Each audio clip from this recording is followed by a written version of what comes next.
Hi guys! Today kay magkaon kog pinya. And this is my first time na magkaon og pinya after 8 months of pregnant, 9 months.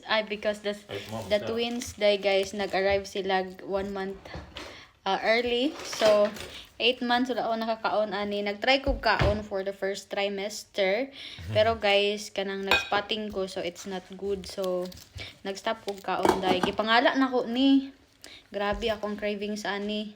Halos hapit ko maghilak ani guys kay di ko kakaon. Nagkaon ko one time and then ang naitabo nag-spotting gani ko.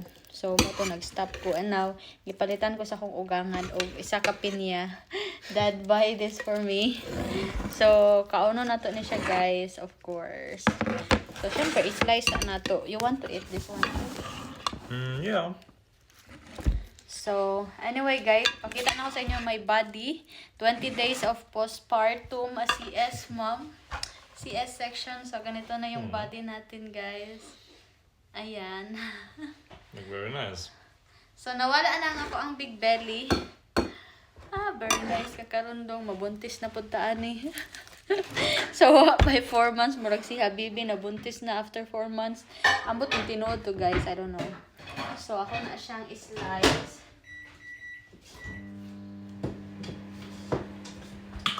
So, grabe na dyan akong cravings ani guys.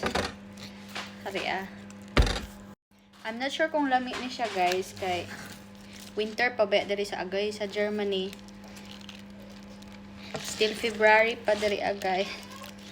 Uy, kanahilak na. So, nag-init si Lucas og pagkaon and then while mag-change siya sa diaper sa muang laki jay. Sa muang lalaki nga baby. Anyway, makasabot ka na ko siya pag-slice. Amo tong easy nga slice, guys. Wait lang. Guys, lamig kayo siya. Oh my gosh. Wala tayo magpalabi, guys. Kay 20 days pa lang baya ko after CS. Pero okay na akong wounds, guys. Pero syempre, diba? Dugdi ingat lang po. Tagamay ra, guys. Tamba lang sa craving. Ahoy, Noah. Saban kay ka.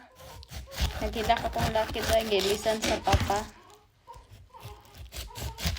So, sa bukid pa ni guys, kay libre ra ni. Pero dere kay sabitunon siya and then I'm not sure kung lami ba siya tilawan sa nato guys. Wa naman na mao akong pag-slice day. Sige lang. Ayaw na mo pang judge diha sa akong slice ha.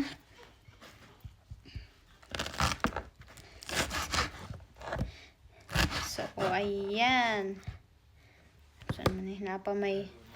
Napa siya klungat. Klungat in ano guys. In blaan. So, ayan. Tama na ni guys.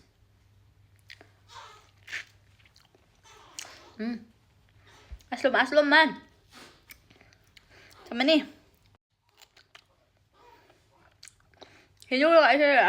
Aslom man. So, mutay niya mong kaunon guys. So, for lunch ni siya. So, kami og ni Dong Lucas. Hati mi ani. And then, kaunon na kong pinya. Balag aslom.